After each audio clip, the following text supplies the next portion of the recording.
Assalamualaikum warahmatullahi wabarakatuh.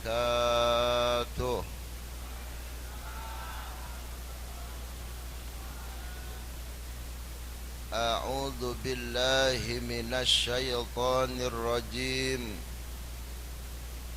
Bismillahirrahmanirrahim. Alhamdulillahi rabbil alamin.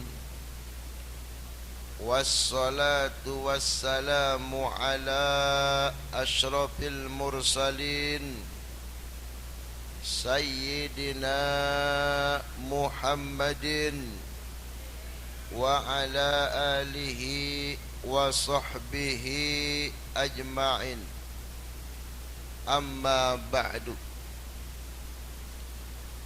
فقال الله تعالى في القرآن الكريم وهو أصدق القائلين أعوذ بالله من الشيطان الرجيم بسم الله الرحمن الرحيم يا أيها الناس اتقوا ربكم الذي خلقكم من نفس واحدة وخلق منها زوجها وبث منهما رجالا كثيرا ونساء واتقوا الله الذي تساءلون به والأرحام إن الله كان عليكم رقيبا. وقال أيضا إنما المؤمنون إخوة فأصلحوا بين أخويكم واتقوا الله لعلكم ترحمون. وقال رسول الله صلى الله عليه وسلم من كان يؤمن بالله واليوم الآخر فليصل رحمه. رب اشرح لي صدري ويسر لي أمري واحلل عقدة من لساني يفقه قولي.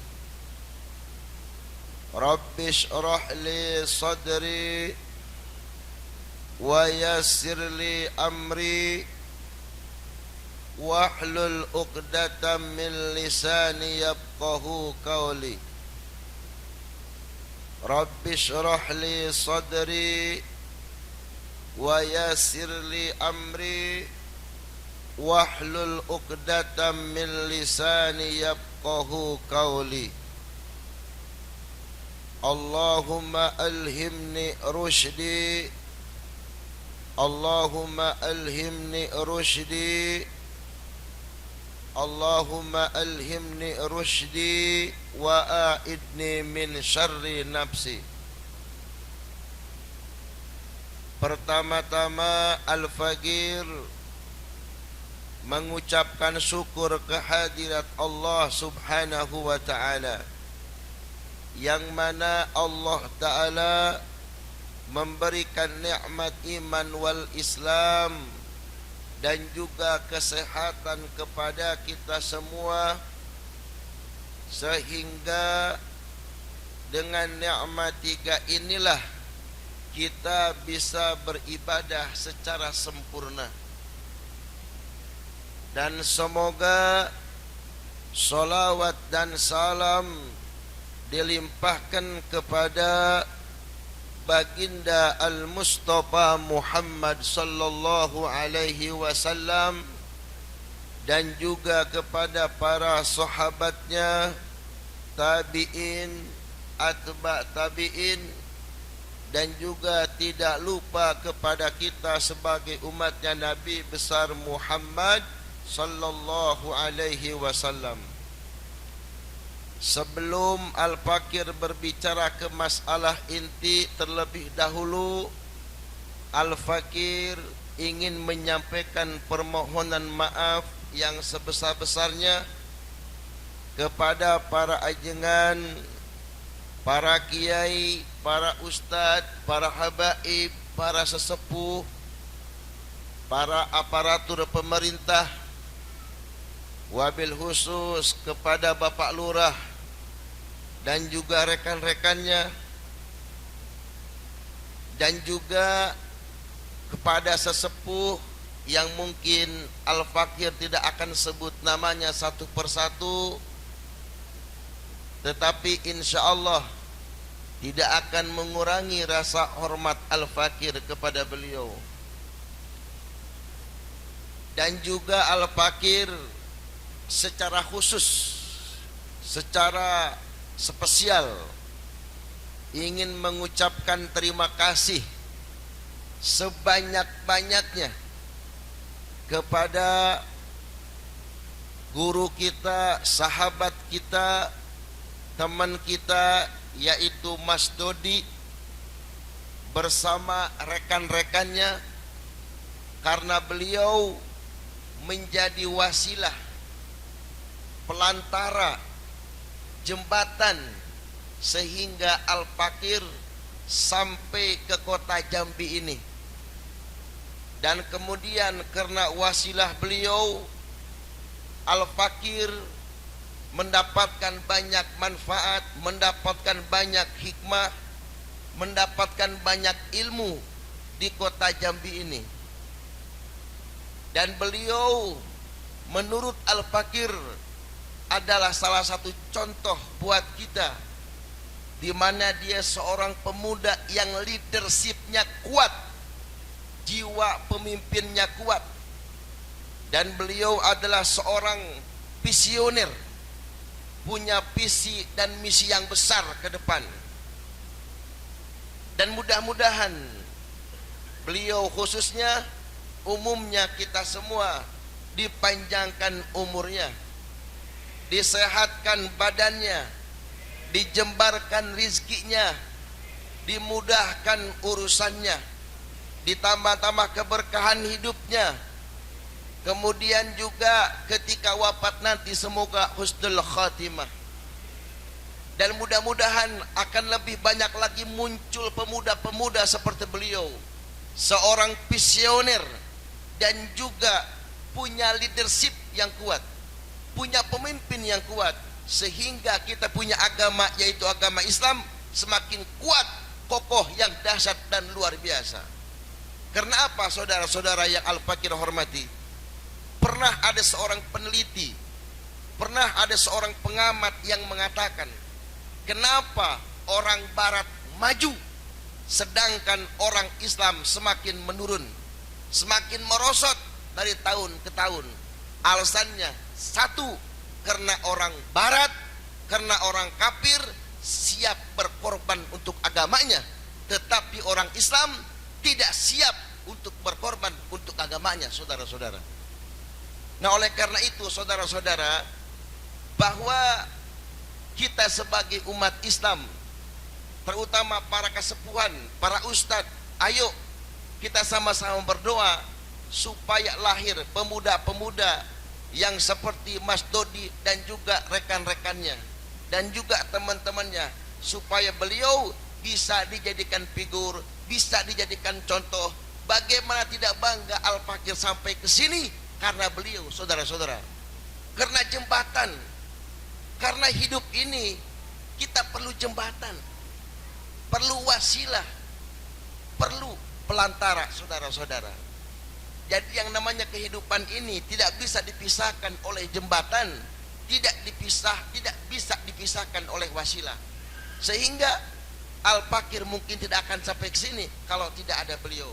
Alhamdulillah 4 tahun berharap Al-Fakir datang ke sini, karena pandemi terhalang, terus terhalang dan terhalang, tapi akhirnya alhamdulillah binikmati tatimus salihah, sekarang Al-Fakir berada di tengah-tengah saudara, yang mudah-mudahan ini semua dijadikan amal soleh yang akan menjadi saksi di akhirat nanti, saudara-saudara. Saudara yang Al-Fakir hormati, demi Allah, Al-Fakir datang ke kota Jambi ini merasa bangga, merasa bersyukur sekalipun cuaca dingin dan juga hujan, tapi kelihatannya saudara semangat. Motor penuh luar biasa. Ibu-ibu semangat bu? Semangat bu? Luar biasa dahsyat. Bapak-bapak semangat? Semangat? Semangat? Wah, masih malehoy. Ini kan masih suasana Agustus nih, kemerdekaan. Harusnya semangat? Semangat? Semangat? Coba ibu-ibu nih, semangat, semangat bu. Masya Allah, alhamdulillah binikmati tatifus salihah. Saudara-saudara yang al-fakir hormati, saudara datang ke sini tujuannya satu, ya, kita persingkat saja.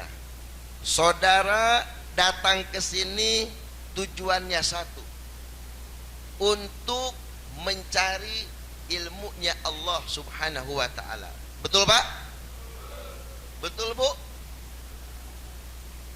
Saudara-saudara datang ke sini tujuannya satu, untuk mencari ilmunya Allah subhanahu wa ta'ala.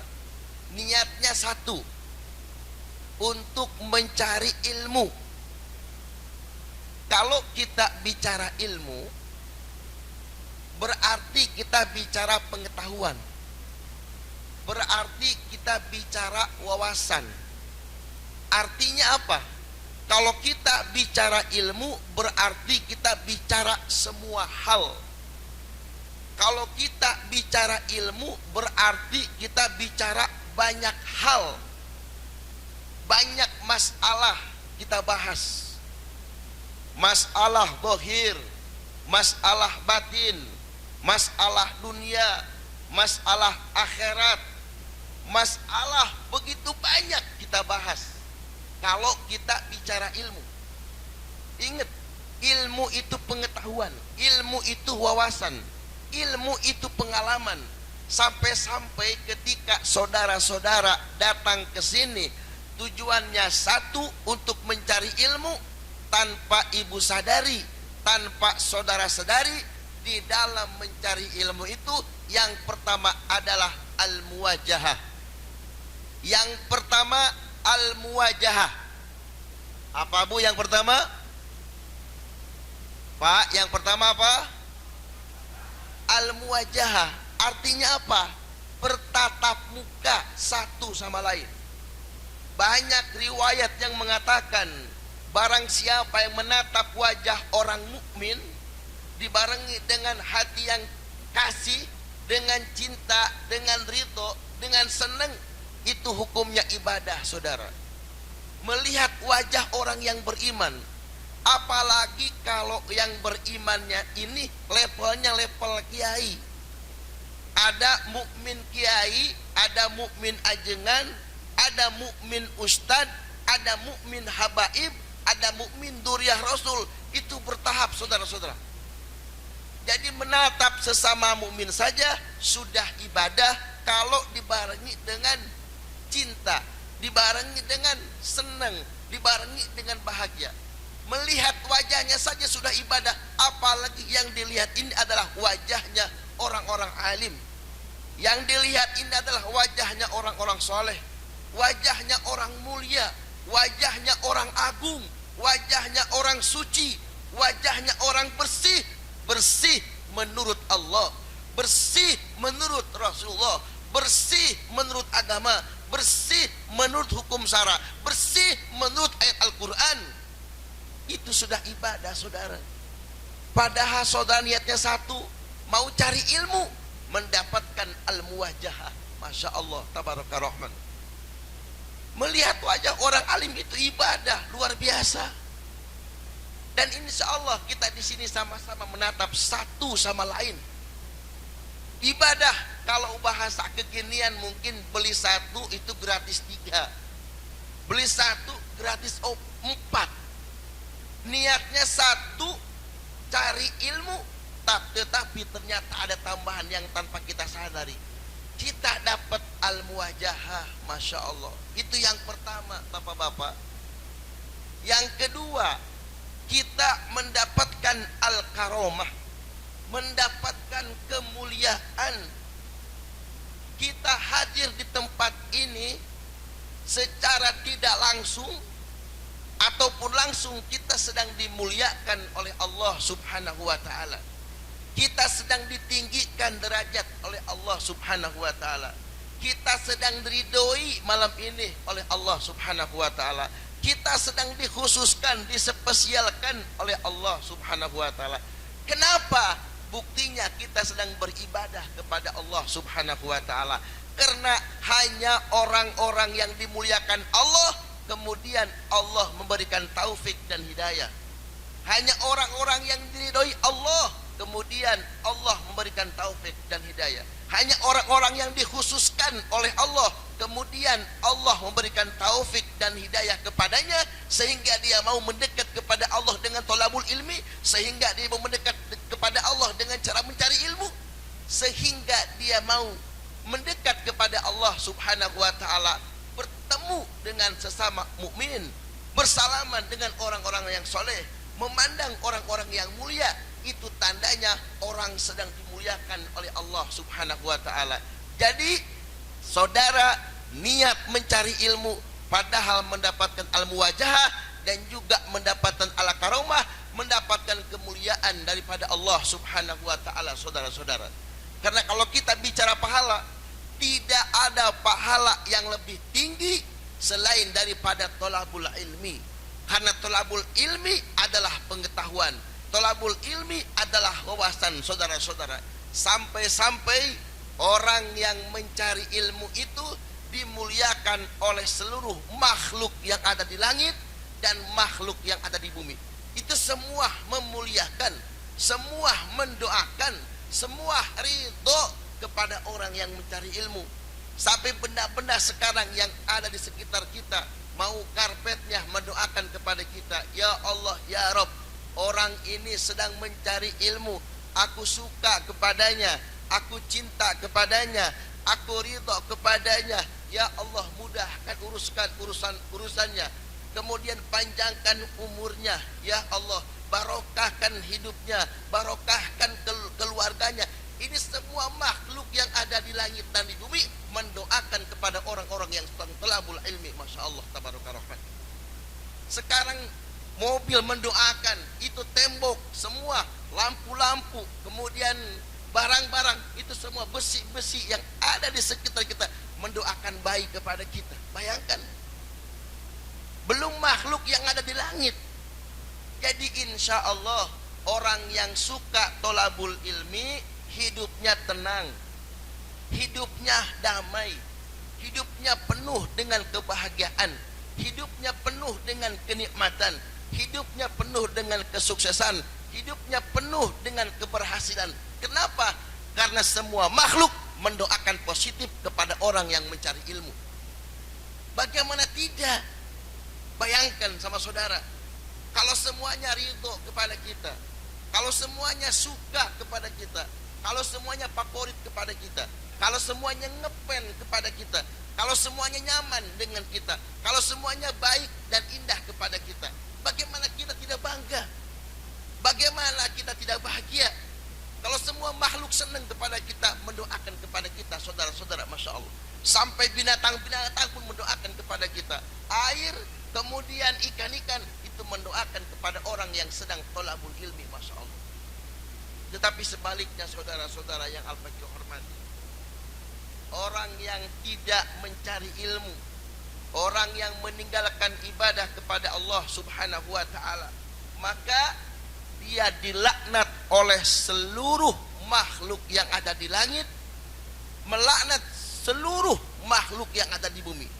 Ketika orang yang tidak mencari ilmu, orang yang meninggalkan mencari ilmu, bayangkan, dilaknat oleh seluruh makhluk yang ada di langit dan di bumi, melaknat, mengutuk, mendoakan buruk kepada kita, mendoakan jelek kepada kita. Kata makhluk yang ada di sekitar kita, baju mendoakan kepada kita dengan laknatnya, dengan kutukannya. Ya Rob, orang ini tidak pernah mencari ilmu, hancurkan. Ya Allah, orang ini tidak pernah mencari ilmu, adab. Ya Allah, orang ini tidak pernah mencari ilmu, siksa. Ya Allah, orang ini tidak pernah mencari ilmu, cabut barokah rizkinya. Ya Allah, orang ini tidak pernah mencari ilmu, cabut barokah hidupnya. Ya Allah, orang ini tidak pernah mencari ilmu, cabut barokah keluarganya. Ya Allah, orang ini tidak pernah mencari ilmu, cabut keberkahan rizkinya. Ya Allah, orang ini tidak pernah mencari ilmu, hancurkan, adab, siksa, laknat. Ya Allah, aku tidak ridho kepadanya, karena mereka lupa kepada Engkau ya Allah, dengan cara meninggalkan keparduan, kewajiban darimu wahai Allah subhanahu wa ta'ala. Bagaimana orang bisa bahagia ketika semua makhluk melaknatnya? Bagaimana hidup bisa tenang? Bagaimana hidup bisa damai? Bagaimana keluarga bisa sakinah, bisa mawadah, bisa warahmah, kalau semua makhluk yang ada di langit dan di bumi mengutuknya, melaknatnya, mengadabnya, menjiksanya, mendoakan buruk kepada kita? Na'udzubillah min dzalik, tsumma na'udzubillah min dzalik ya Allah ya Ahmad. Bayangkan. Jadi sekalipun orang terhormat, sekalipun orang mobilnya mengkilap, rumahnya bertingkat, semua serba kaya, semua serba ada, semua serba cukup, tetapi kalau dia tidak pernah ngaji, maka semua makhluk melaknatnya yang ada di langit dan di bumi, sehingga dia kemungkinannya kecil untuk hidup penuh kebahagiaan. Saudara-saudara, kecil hidupnya untuk menjadi tenang, untuk menjadi damai, untuk menjadi nikmat itu kecil. Kenapa? Semua makhluk yang ada di langit dan di bumi mengutuknya, melaknatnya, mengadabnya, menyiksanya, sehingga kemanapun Anda pergi khawatir, kemanapun Anda pergi takut, kemanapun Anda pergi khawatir, takut terjadi kecelakaan, takut terjadi tabrakan, takut terjadi sedih, takut terjadi keributan di mana-mana. Kenapa?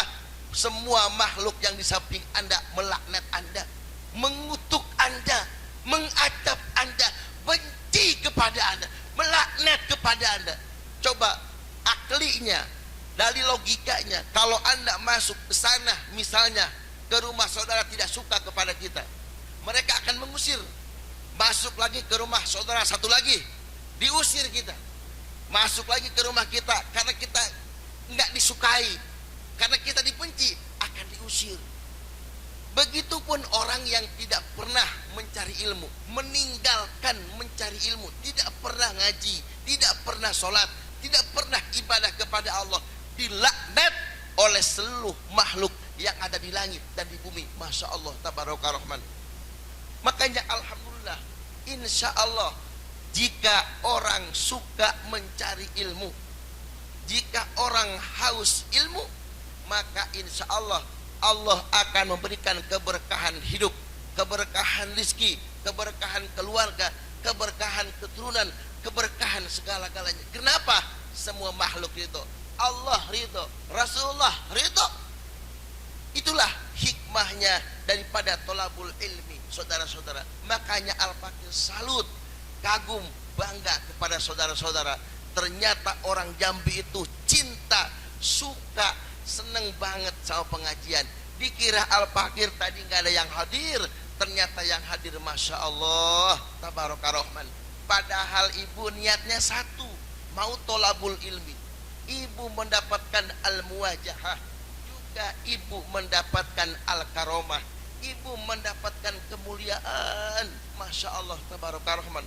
Makanya kalau udah selesai ngaji bu, karena ibu sedang dimuliakan Allah, sedang dikhususkan Allah, sedang dicintai Allah, minta apa ibu punya hajat, bapak-bapak punya hajat, punya cita-cita, punya keinginan, minta kepada Allah subhanahu wa ta'ala. Mumpung ibu malam ini lagi dekat dengan Allah subhanahu wa ta'ala. Tandanya, buktinya, ibu, saudara diberikan taufik dan hidayah untuk mencari ilmu, datang ke majlis ini yang penuh barokah. Masya Allah, tabaraka rahman. Itu ada al-karomah, saudara-saudara. Belum lagi saudara, di dalam acara tolabul ilmi ini ada sesuatu yang tidak kalah dahsyatnya, ada sesuatu yang tidak kalah pentingnya. Apa? Yaitu adalah silaturahmi. Masya Allah. Silaturahmi itu luar biasa. Masya Allah. Silaturahmi di akhir zaman ini, di zaman yang penuh dengan fitnah ini, ibu-ibu, bapak-bapak, bisa lewat sudah banyak orang yang meninggalkannya. Orang banyak yang meninggalkan silaturahmi. Sudah banyak orang yang tidak memakainya. Masya Allah, tabarakallah. Emang itu boleh-boleh saja. Mereka beralasan itu sah-sah saja. Tetapi kita harus tahu, bal aham tsummal aham. Ada yang penting, ada yang lebih penting. Kita bisa silaturahmi lewat Instagram, lewat Facebook, lewat WA, lewat video call, lewat email bisa. Tapi kalau kita berjumpa langsung, itu lain ceritanya, lain barokahnya, lain pahalanya, lain manfaatnya, lain maslahatnya, lain kesan dan kesannya beda. Kalau kita bertemu langsung silaturahmi, bapak-bapak, saudara-saudara. Oke. Kalau kita bicara masalah teknologi, bapak-bapak, ibu-ibu, kita tidak bisa pungkiri, kita tidak bisa mengelak. Betul bahwa sekarang teknologi canggih, Masya Allah. Sampai-sampai ada orang yang ngomong, misalnya di ujung barat, yang satu lagi di ujung timur, itu bisa ngomong dengan teknologi canggih. Betul nggak Pak? Bahkan sampai terlihat bukan hanya suaranya, tapi fisiknya, tapi badannya itu bisa kita lihat lewat teknologi. Kita akui itu. Bahkan seolah-olah teknologi canggih ini, atau katakanlah handphone ya, mendapatkan posisi yang lebih tinggi daripada anak dan istri kita, Pak. Seolah-olah seperti itu, ya. Seolah-olah seperti itu. Jadi teknologi ini, handphone ini seolah-olah posisinya paling tinggi dibandingkan anak-anak dan istri kita. Contohnya kenapa? Kalau kita mau keluar, Bu, Pak, ya. Kalau kita mau keluar kemudian handphone tertinggal, kita buru-buru nyusul, Pak. Kita buru-buru nyusul dengan semangatnya, dengan antusiasnya, lari kita susul tuh handphone, Bu. Tapi sebaliknya kalau kita keluar isi tertinggal, malah dia yang suruh nyusul, Bu. Kita diam. Ini Masya Allah, Bu. Seolah-olah teknologi itu lebih tinggi posisinya daripada anak dan istri kita. Masya Allah, tabaraka rahman. Ada juga orang yang mengatakan bahwa teknologi itu bisa mendekatkan yang jauh. Itu betul, saudara-saudara, bapak-bapak, ibu-ibu, bahwa dengan teknologi canggih itu bisa mendekatkan yang jauh, tapi jangan lupa juga bisa menjauhkan yang dekat. Jangan dipotong-potong, ya. Harus paham semuanya. Ketika ada orang mengatakan bahwa dengan teknologi sesuatu yang jauh itu bisa jadi dekat, tapi jangan salah, juga bisa mendekatkan yang jauh, juga bisa menjauhkan yang dekat. Kita sering ya, Bu, ya, bapak-bapak, saudara-saudara, itu Al-Fakih sering menyaksikan, ya, satu keluarga, Bu, Pak, satu keluarga itu kumpul semuanya, ada istrinya, ada suaminya, ada anaknya, di tempat yang sama, ya, tujuannya sama, tapi di situ mereka semuanya sibuk dengan handphonenya masing-masing. Sehingga apa? Tidak ada komunikata, tidak ada komunikasi. Suami dengan istri cuek, sibuk dengan teknologinya, sibuk dengan handphonenya. Anak-anaknya juga sudah jarang komunikasi dengan ayahnya karena sibuk dengan handphonenya. Ini yang terjadi di akhir zaman, sehingga hubungan antara suami dengan istri tidak ada keharmonisan, tidak ada keromantisan, tidak ada keakraban, tidak ada kebersamaan, tidak ada keluargaan, karena mereka sibuk dengan handphonenya, mereka sibuk dengan teknologinya. Itulah yang dimaksud bahwa handphone itu tidak hanya bisa mendekatkan yang jauh, tapi juga menjauhkan yang dekat, saudara-saudara. Naudzubillah. Awas, hati-hati ini.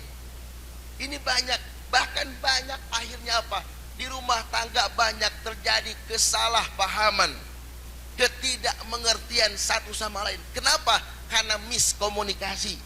Karena jarang komunikata, jarang diskusi, jarang musyawarah, jarang munadharah, jarang antara istri dengan suami. Sehingga sering terjadi percekcokan, keributan rumah tangga. Maka di akhir zaman ini jangan aneh kalau rumah tangga banyak yang cerai, suami istri banyak yang pisah, atau pisah ranjang, ribut lagi, ribut lagi, ribut lagi. Karena apa?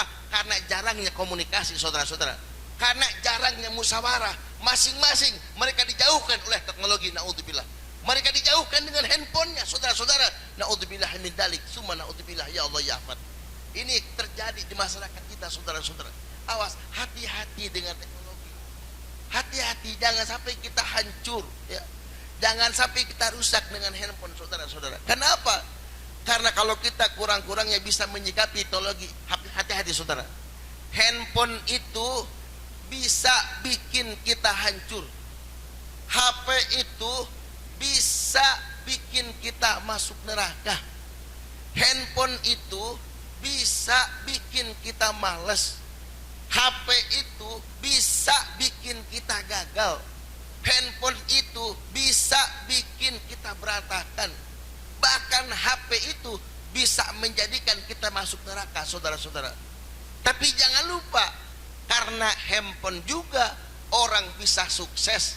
Karena handphone juga orang bisa kaya. Karena handphone juga orang bisa bisnis. Karena handphone juga orang bisa cerdas. Karena HP juga orang urusannya lancar. Bahkan bisa juga orang masuk surga karena handphone, saudara-saudara. Ini kita membahas dua sisi, saudara-saudara. Jadi Masya Allah tabaraka rahman.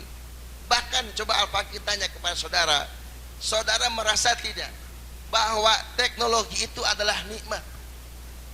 Saudara merasa tidak kalau handphone itu adalah nikmatun azimah, termasuk nikmat yang agung?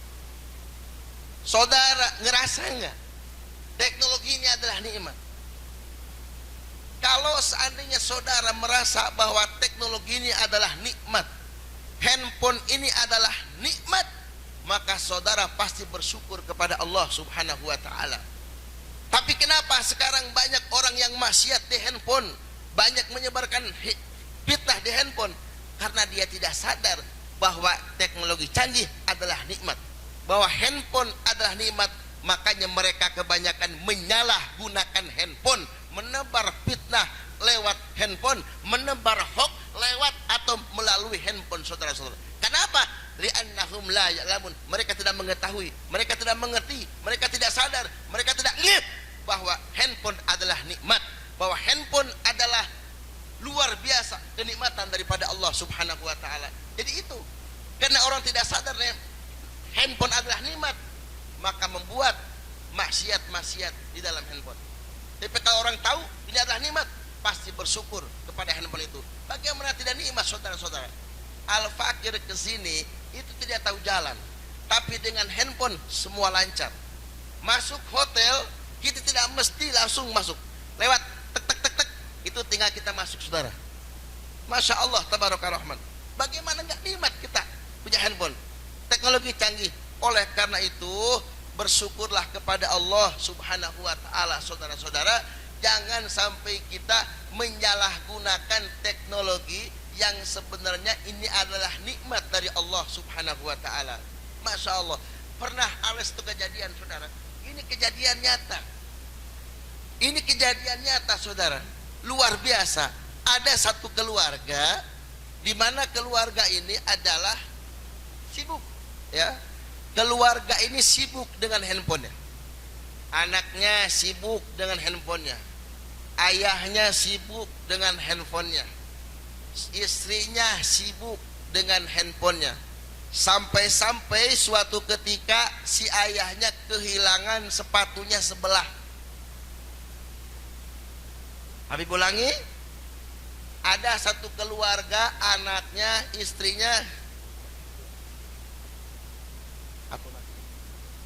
sampai satu keluarga itu sibuk dengan handphonenya.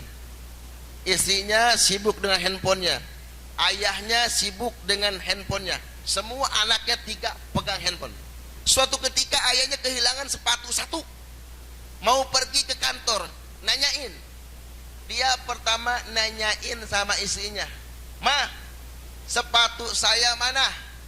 Dengan kecutnya si istri menjawab, dengan sombongnya si istri menjawab, "Tanya aja sama anak kamu." Saking sibuknya bu main handphone tuh isi akhir zaman, masya Allah. Akhirnya bertanya sama anak yang pertama, "Nak, bapak mau ke kantor, lihat sepatu bapak enggak?" Tanya aja sama adek. Masya Allah. Tanya lagi sama adek, "Dek, lihat sepatu bapak enggak? Mau ke kantor nih." Terus sama adek aja tanya. Anak yang paling kecil ditanya, yang paling kecil, "Dek, di mana sepatu bapak?" Tanya aja apa ke internet. Masya Allah, tabaraka rahman. Ini akhir zaman, ya Allah ya Rabb.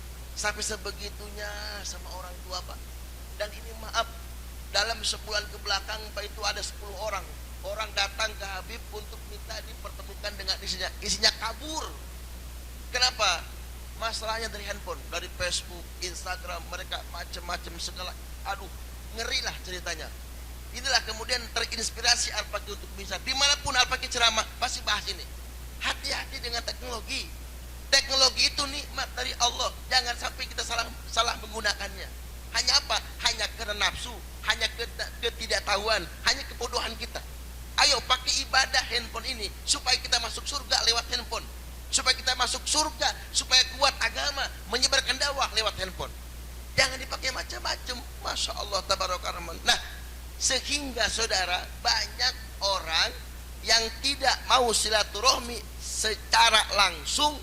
Itu alasannya mereka mengatakan bisa lewat Instagram juga, bisa lewat Facebook juga katanya. Semuanya dikembalikan kepada teknologi, sampai melupakan cara silaturahmi ala tradisional. Dia lupa kepada silaturahmi ala klasik. Silaturahmi ala tradisional itu adalah ketemu langsung maksudnya. Orang sekarang silaturahmi kan lewat macam-macam, masya Allah. Tapi ini Habib ingetin kepada saudara-saudara ya, kalau kita hidup di dunia nyata, bapak-bapak, ibu-ibu, ya, kalau kita hidup di dunia nyata sekarang nih, kita pasti tergantung kepada Allah Subhanahu wa Ta'ala. Tapi ingat, kalau kita hidup di dunia maya, tergantung kepada paket data, tergantung kepada kuota, tergantung kepada pulsa. Habis pulsanya, habis kuotanya, diam jempling bu, tiisen. Sepi kalau nggak ada kuota, betul nggak bu? Itu masya Allah. Jadi hiduplah di dunia nyata supaya kita tergantung kepada Allah semuanya. Masya Allah tabaraka rahman. Jadi jangan lupa tetap silaturahmi secara langsung. Nih Al-Fakir nih tanya, temanya apa sekarang? Temanya ilmu katanya. Dan silaturahmi, oh masya Allah tepat. Al-Fakir memang datang ke sini bermaksud untuk silaturahmi, masya Allah. Silaturahmi itu sekarang sudah jarang diamalkan sama orang, masya Allah. Kenapa? Karena orang yang memutuskan tali silaturahmi itu diantaranya adalah gaya hidup individualisme dan materialisme. Itu Pak, Bu, sehingga orang itu putus silaturahminya. Apa individualisme itu? Individualisme itu adalah hidupnya masing-masing. Itu yang merusak, yang memutuskan tali silaturahmi bapak-bapak, ibu-ibu. Dari pertama rumah sekarang dipagar semuanya, sampai kepada kalau di forum itu orang pegang handphone masing-masing, tidak ada komunikasi bu. Masya Allah. Dulu waktu saya masih kecil bu ya, suka diajak silaturahmi sama kakek saya. Dimanapun saya masuk ke rumah nggak ada pagarnya bu dulu, nggak ada pagarnya dulu, betul nggak mas? Yang mungkin pernah ngalaman nggak ada. Tapi kalau sekarang orang rumah dipagar semuanya. Kenapa? Seolah-olah masing-masing bu. Tapi yang rumahnya dipagar jangan tersinggung nih. Soalnya sudah semua rumah dipagar sekarang. Jadi tidak hanya Anda per orang yang rumahnya dipagar, termasuk pesantren saya, rumah saya juga dipagar. Kenapa? Karena banyak maling ke pesantren. Itu Masya Allah tabaraka rahman. Dulu nggak ada rumah dipagar-pagar, di tembok-tembok nggak ada dulu. Sehingga seolah mempersilahkan, silakan Anda masuk, silakan Anda mampir, silakan Anda minum, silakan Anda silaturahmi, silakan. Tapi kalau sekarang Masya Allah, semua rumah tembok. Atau kalau di tembok, kalau di forum-forum seperti ini, orang sudah pegang handphone. Tidak ada komunikasi, tidak ada komunikata. Kalau dulu saya masih kecil, masih bujang, belum kawin, belum teknologi canggih, suka ngobrol sama orang. Mas mau kemana? Mau ke sini. Anda mau kemana? Mau ke sini. Banyak teman jadinya. Kalau sekarang Anda lihat ojek online tuh, wah Allah ya Hafad, ini sepanjangnya diam, semua dia pegang handphone, Masya Allah. Jadi bagaimana tidak silaturahmi berjalan? Jadi pantas silaturahmi sekarang hampir musnah Pak, hampir hilang. Kenapa? Karena teknologi. Oleh karena itu, maka kita sebagai umat Islam jangan sampai melupakan silaturahmi ala tradisional. Jangan sampai kita melupakan silaturahmi ala klasik. Artinya apa?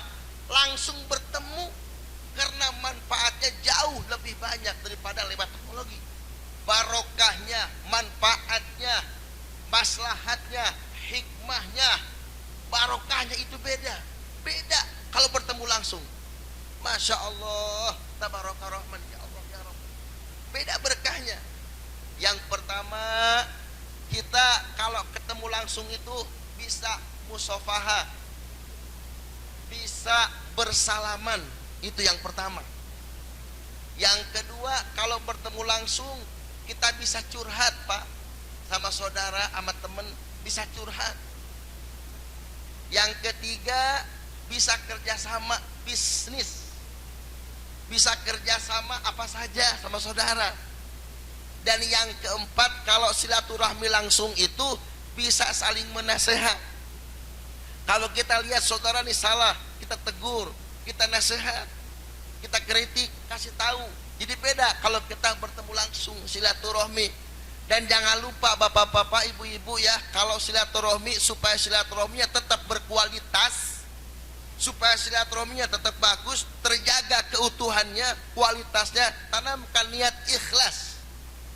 Niatnya karena Allah, ikhlas.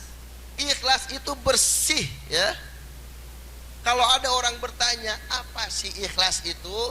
Ikhlas itu bersih, ikhlas itu bening, ikhlas itu suci, ikhlas itu steril, aman daripada penyakit-penyakit hati. Bersih ikhlas itu, bening, belum terkontaminasi, tok karena Allah silaturahminya. Baik, saya akan kasih contoh bagaimana seorang ketika beramal ikhlas, saudara-saudara. Suatu ketika, saudara, ada seorang kiai, nih contoh nih, amal yang benar-benar ikhlas, ya. Ikhlas, suci, bersih. Ada seorang kiai, di mana seorang kiai ini manggil lurah pondok. Kan kalau di pesantren suka ada lurah ya Pak ya. Ingat ya yang pernah pesantren tuh. Kalau di pesantren itu suka ada lurahnya. Ya Pak Ustadz ya. Suka ada ya. Ada. Jadi suatu ketika seorang kiai manggil lurah pondok pesantren. Lurah pesantren, lurah santri, kamu kesini. Coba tolong dicatat santri-santri yang nakal, santri-santri yang suka melanggar aturan, santri-santri yang keras kepala, catat, kata Pak Kiai. Lalu apa kata si lurah pondok itu? Kata lurah pesantren itu apa? Alhamdulillah, Masya Allah, memang selama ini saya pusing, stres, mikirin banyak santri yang melanggar aturan, banyak yang bikin onar, bikin gempar, bikin masalah. Alhamdulillah ya Allah, nih orang-orang nakal suruh didata, pasti dikeluarin kamu, pasti kamu diusir, pasti kamu disuruh berangkat, pasti kamu disuruh keluar. Kata selurah pondok tuh. Akhirnya telurah seneng banget. Kenapa? Karena dia pikirannya pasti dikeluarin. Ini saat nulis dicatat semua yang nakal terus ya. Karena kata kiainya catat namanya. Satu persatu didata terus sampai pada akhirnya diberikan itu data, itu surat kertas kepada kiai. Setelah seminggu, 2 minggu nggak ada tindakan. Si lurah Kobong ini bingung dan bertanya-tanya, loh, itu anak-anak nakal sudah dicatat, sudah didata, kok belum juga dipanggil, kok belum juga dikeluarin, kok belum juga dimarahin. Akhirnya bahwa si lurah pondok ini memberanikan diri bertanya kepada kiai, memberanikan diri, walaupun sebenarnya dia takut ya, walaupun sebenarnya nggak berani, tapi dia memberanikan diri untuk bertanya. Datang, assalamualaikum Pak Kiai,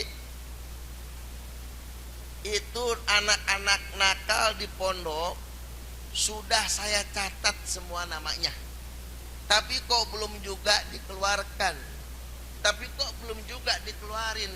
Kenapa Pak Kiai? Kemudian kata Pak Kiai itu, wahai lurah pondok, saya nyuruh untuk ditulis namanya itu bukan untuk dikeluarkan, tapi untuk didoakan kepada Allah Subhanahu wa Ta'ala dalam setiap tahajudku, dalam setiap duhaku, dalam setiap aku munajat kepada Allah. Aku ingin mendoakan bahwa si Fulan bin Fulan nakal, ya Allah lunakkan hatinya, bukan untuk diusir, wahai lurah, hanya untuk didoakan, disebut namanya dalam setiap tahajudku, dalam setiap munajatku, dalam setiap duhaku. Aku akan terus sebut namanya supaya dia menjadi orang yang soleh, supaya dia menjadi orang yang baik, supaya dia menjadi anak yang maslahat dunia akhirat. Wahai lurah pondok, bukan untuk dikeluarin, bukan untuk diusir, bukan, untuk doakan, disebut namanya. Dan kamu jangan aneh, wahai lurah Kobong, jangan aneh. Dia itu memang nakal. Kalau memang dia nggak nakal, nggak mungkin jadi masukin ke pesantren. Karena mereka nakal, karena mereka keras, karena mereka buruk perilakunya. Karena itulah mereka masuk ke pesantren ini.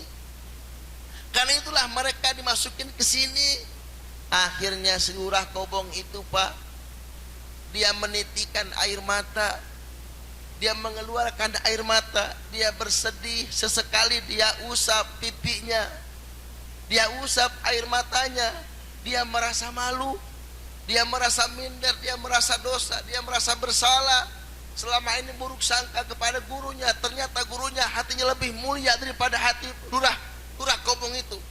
Hatinya agung, hatinya suci, hatinya mulia, begitu tulus, begitu ikhlas menyikapi anak santri yang nakal dengan hati yang ridha, dengan hati yang bersih, dengan hati yang agung, ditanggapi, disikapi dengan ikhlas. Masya Allah, tabaraka rahman. Sampai beberapa tahun kemudian Pak, Bu, ternyata anak-anak santri yang nakal itu Bu, itu buka pesantren, mengelola pesantren yang luar biasa besarnya, menjadi kiai muda terhormat, menjadi kiai muda terkemuka, menjadi kiai muda yang berwibawa, yang berpengaruh di desanya, di provinsinya, di kabupatennya. Pak Bu, karena apa? Karena doa guru yang ikhlas, karena doa guru yang sabar, karena doa guru yang luar biasa, bersih batinnya. Masya Allah, tabaraka rahman. Inilah keikhlasan Ibu. Man akhlasa lillah walam yanwi muqabilan tu'arad atharu barakatihi ala nafsihi wa ala akibihi ila yaumil qiyamah. Barang siapa yang beramal ikhlas, maka barokahnya akan dirasakan oleh anak cucu dan semua keturunannya, asal amalnya ikhlas. Ikhlasu sa'atin najatul abad. Orang yang ikhlas 1 jam itu selamatnya bisa seumur hidup, saudara. Orang ibadah ikhlas 1 jam itu bisa selamatnya seumur hidup. Menunjukkan bahwa ikhlas itu susah, saudara. Menunjukkan bahwa ikhlas itu berat. bahwa ikhlas itu susah. Jangankan orang awam, sekalipun alim, sekalipun ustaz, sekalipun habib, amal ikhlas bisa tembus kepada hati yang keras. Oleh karena itu saudara, tembus kepada hati yang ikhlas itu, amal yang ikhlas bisa tembus kepada hati yang kotor. Amal ikhlas tak bisa tembus kepada hati yang sakit. Amal ikhlas bisa tembus kepada hati yang sekeras apapun, sekering apapun hati manusia, sekasar apapun hati manusia, seburuk apapun hati manusia. Kalau kita ikhlas menyampaikan, kalau kita ikhlas menyebarkan agama, akan tembus saudara. Itulah ikhlas. Masya Allah, tabarakallah. Inilah sebuah keikhlasan saudara-saudara. Oleh karena itu, di dalam kitab Ihya Ulumuddin karangan Imam Ghazali dikatakan saudara, bahwa ikhlas itu ibarat kayu gahru yang dibakar. Orang semua menghirup aromanya, menghirup baunya, menghirup wanginya, tapi mereka tidak tahu siapa yang bikin kayu gahru itu, siapa yang bakar kayu gahru itu, saudara-saudara. Tidak tahu semuanya, tapi orang mencium aromanya, mencium wanginya, tapi nggak tahu siapa yang bakar kayu gahru ini. Inilah ikhlas, saudara. Dan coba Anda perhatikan saudara, akar pohon ditimbun, diinjek-injek sama tanah, ditutupin sama tanah, pada si akar ini dia terus merayap. Dia mencari apa? Mencari air. Demi apa?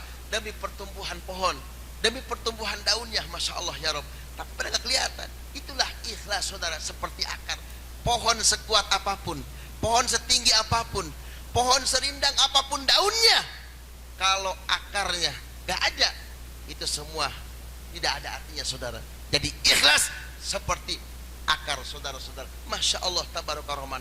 Jangan lupa silaturahmi supaya tetap ikhlas, supaya tetap berkualitas. Jaga silaturahmi itu niatnya yang ikhlas, yang karena Allah. Kenapa? Karena di akhir zaman orang silaturahmi itu macam-macam niatnya, Bu. Pak, ada silaturahmi tapi mau pinjam uang. Ada juga orang yang silaturahmi mau dijadiin mantu. Ada juga orang silaturahmi pengen dikasih proyek. Jadi jarang orang yang silaturahmi ikhlas. Innamal a'malu binniyat wa innamal likulli imri'in ma nawa. Sesungguhnya amal itu tergantung niat, dan dia hanya mendapatkan apa yang diniatkannya. Orang silaturahmi pengen amplop, pengen pulus, oke, dia dapat amplop, tapi pahala tidak ada. Dia silaturahmi ingin proyek, boleh, proyek dapat, tapi pahala nggak ada. Dia silaturahmi ingin dijadiin menantu, boleh, tapi pahala nggak ada. Nah, oleh karena itu saudara-saudara, silaturahmi supaya tetap berkualitas itu jaga keikhlasan, jaga niatnya, jangan sampai melenceng. Ini silaturahmi saudara, masya Allah tabaraka rahman.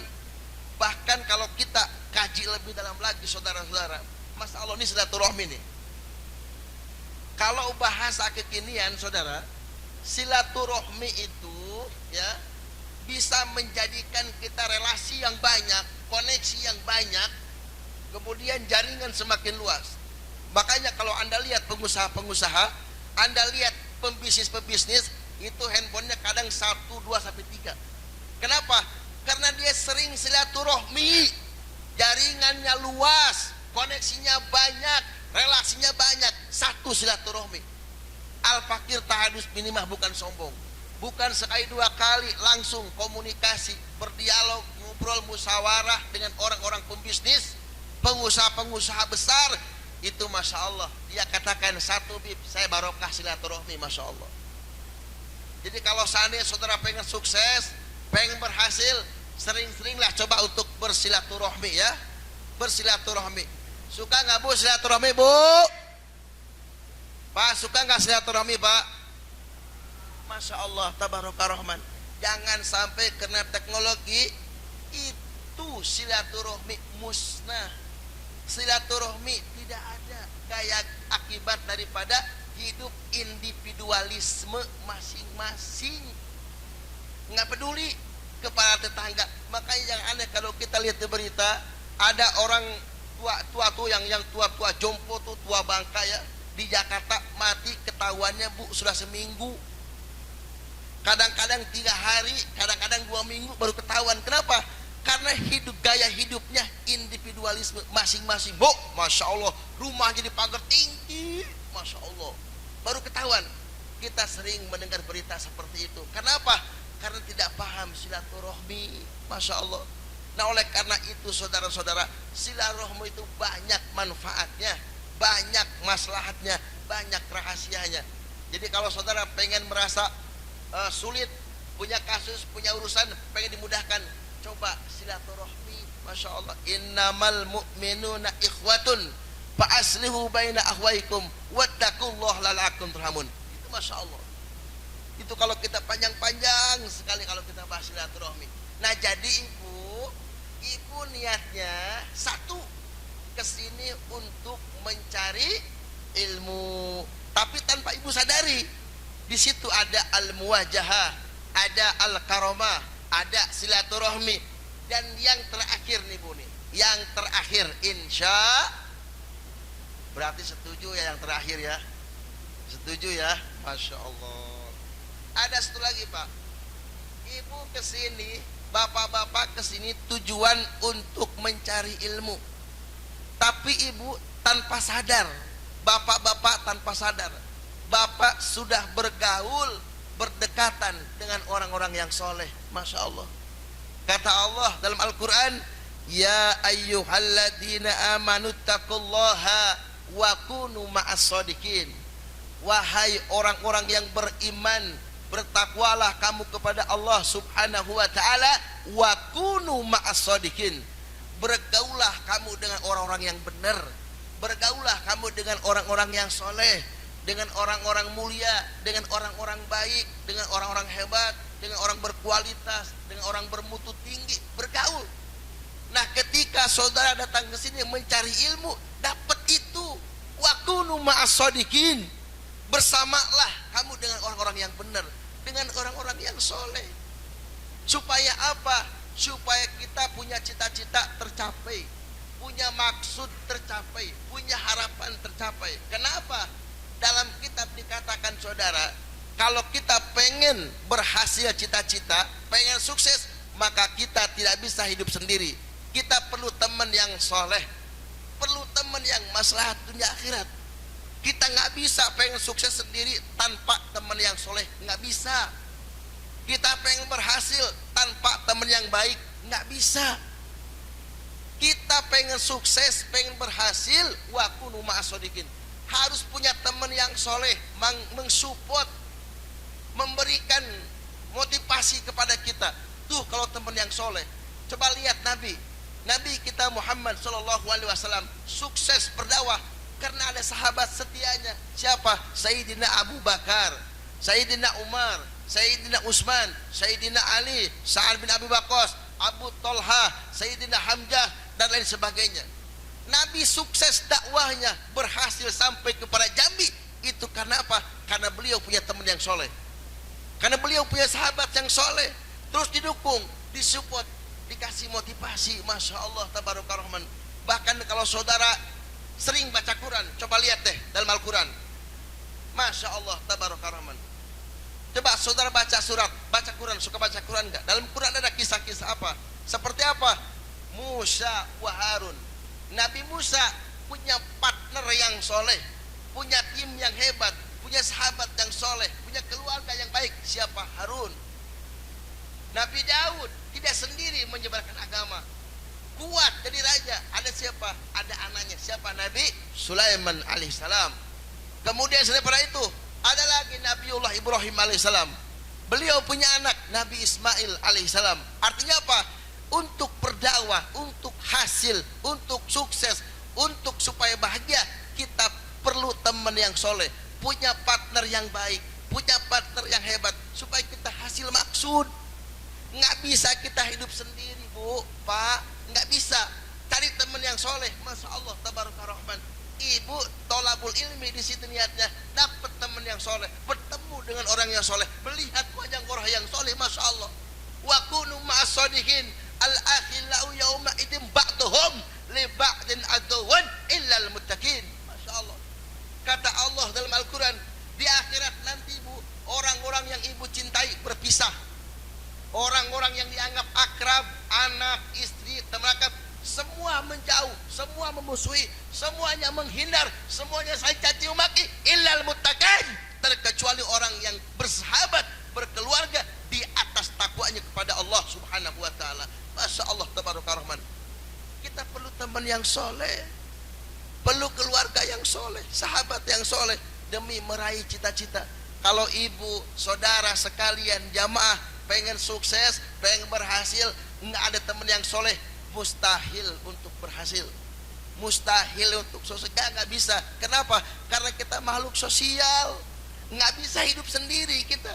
Dicontohin tuh Nabi Daud dengan Nabi Sulaiman, Nabi Musa dengan Nabi Harun, Nabi Ibrahim dengan Nabi Ismail alaihissalam. Masya Allah. Nabi Muhammad punya Abu Bakar, Umar, Utsman, Ali, sehingga semuanya berjalan dengan baik, semuanya berjalan dengan lancar. Masya Allah. Oke lah, mungkin ibu-ibu bapak-bapak nggak kenal siapa Harun, siapa Musa, siapa Sayyidina Abu Bakar.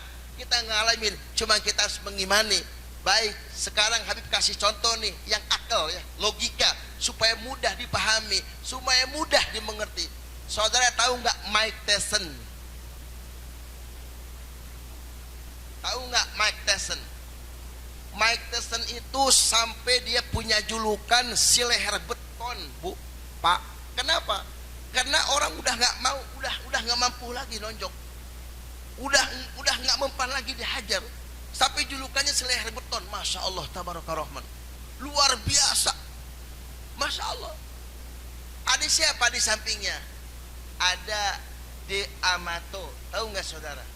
De Amato itu orang tua renta yang kalau secara logika kalau ditonyok sama Tyson hancur, mati.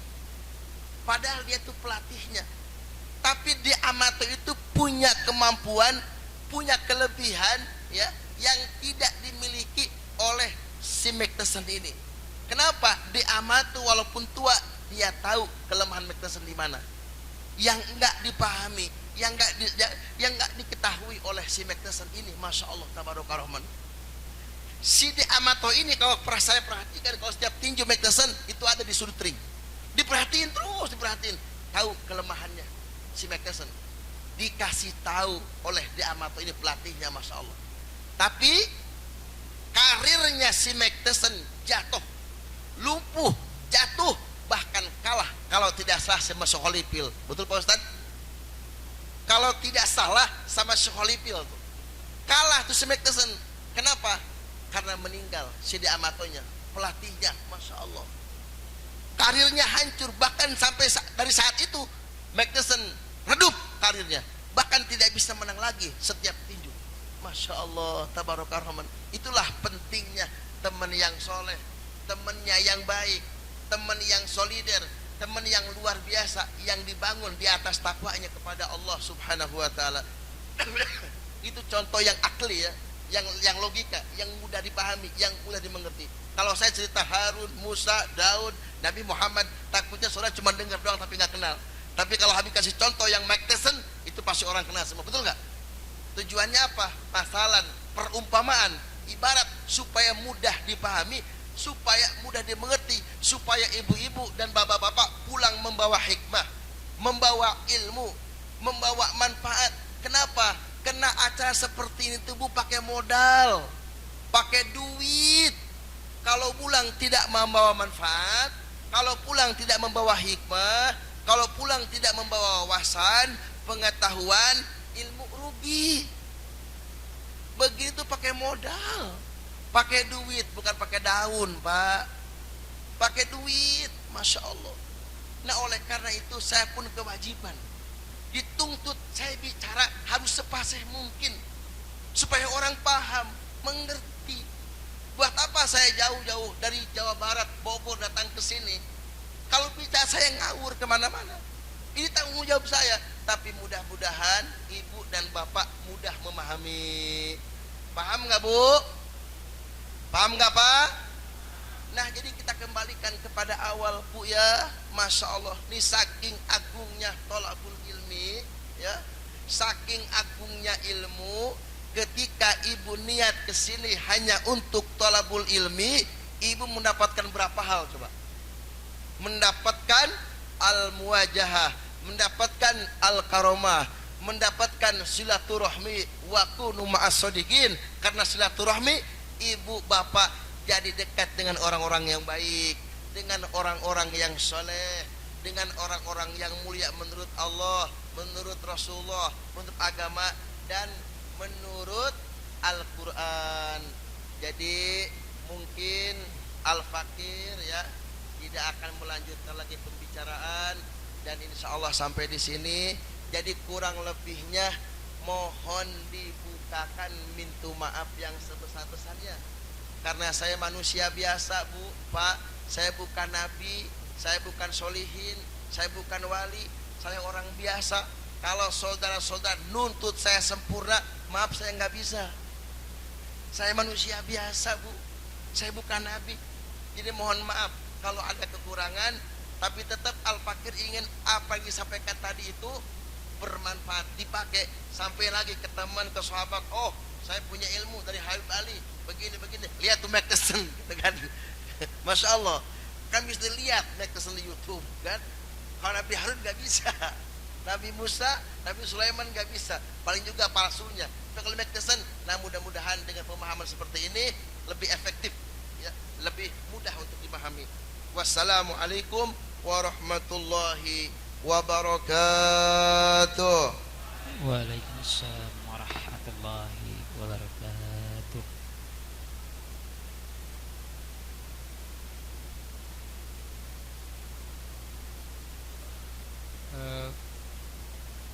Kepada seluruh jemaah dan para tamu undangan sekalian, demikianlah tadi penyampaian Maulidatul Hasanah yang telah disampaikan oleh Al-Habib Ali King Al-Atas. Mudah-mudahan apa yang beliau sampaikan bermanfaat untuk kita semua, menambah ilmu untuk kita semua dalam menjalani kehidupan sehari-hari. Menginjak kepada acara selanjutnya, yaitu pembacaan doa. Untuk pembacaan doa, kami mohon kesediaannya kepada Al-Ustadz Ahmad Supawi. Waktu dan tempat kami persilakan.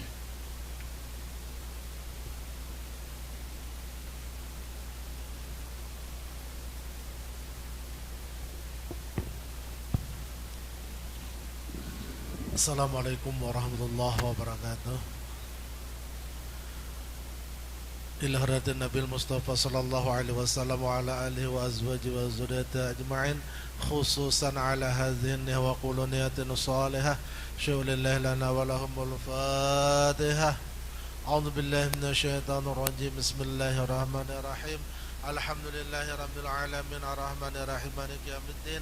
Iyyaka na'budu wa iyyaka nasta'in. Ihdinas siratal mustaqim. Siratal ladzina an'amta 'alaihim ghairil maghdubi 'alaihim waladdallin. Amin. Amin amin ya Allah ya rabbal alamin. Bismillahirrahmanirrahim. Alhamdulillahi rabbil alamin, wassalatu wassalamu ala asyrafil anbiya wal mursalin wa ala alihi washabbihi ajma'in. Allahumma shalli ala sayyidina wa maulana Muhammadin salatan tunjina biha minal ahwali wal afat wa taqadi lana biha jami'al hajat wa tutahhiruna biha jami'is sayiat wa tarfa'una biha indaka 'alad darajat wa tuballighuna biha asal ghayat min jami'il khairat fil hayat wa ba'dal mamat.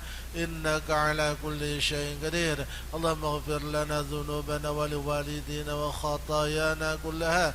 Allahumma inna nas'aluka salamatan fi dinina wa 'afiyatan fi jasadina wa ziyadatan fi 'ilmina wa barakatan fi rizqina wa taubatan qabla al-maut wa rahmatan indal maut wa maghfiratan ba'dal maut. Allahumma hawwin 'alaina fi sakaratil maut wan najata minan nar wal 'afwa indal hisab. Allahumma lakal hamdu syukra wa lakal manu fadlu wa anta lam tazali zalika ahla. Allahumma ya muyassir kulli asir wa ya jabira kulli kasir wa ya sahiba kulli farid wa ya mughniya kulli faqir wa ya muqawwiya kulli dha'if wa ya ma'mana kulli khaib.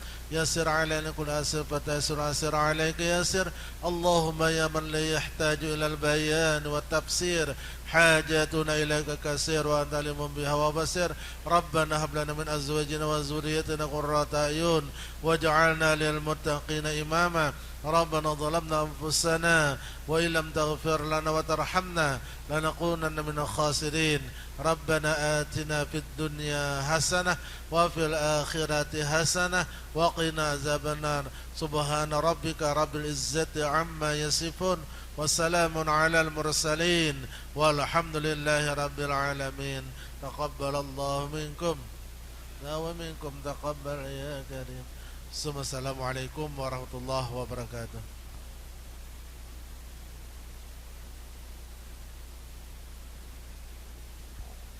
Amin amin ya rabbal alamin. Demikianlah pembacaan doa yang telah disampaikan oleh Al-Ustaz Ahmad Supawi. Mudah-mudahan segenap doa yang kita aminkan diijabah oleh Allah Subhanahu wa taala. Amin amin ya rabbal alamin. Menginjak kepada acara yang selanjutnya, yaitu acara ramah tamah kepada seluruh para tamu undangan dari tuan rumah telah menyediakan berupa santapan. Mari kita nikmati dengan pembacaan basmalah bersama-sama. Bismillahirrahmanirrahim. Kepada Bapak Ibu yang di teras, kami persilakan untuk menikmatinya.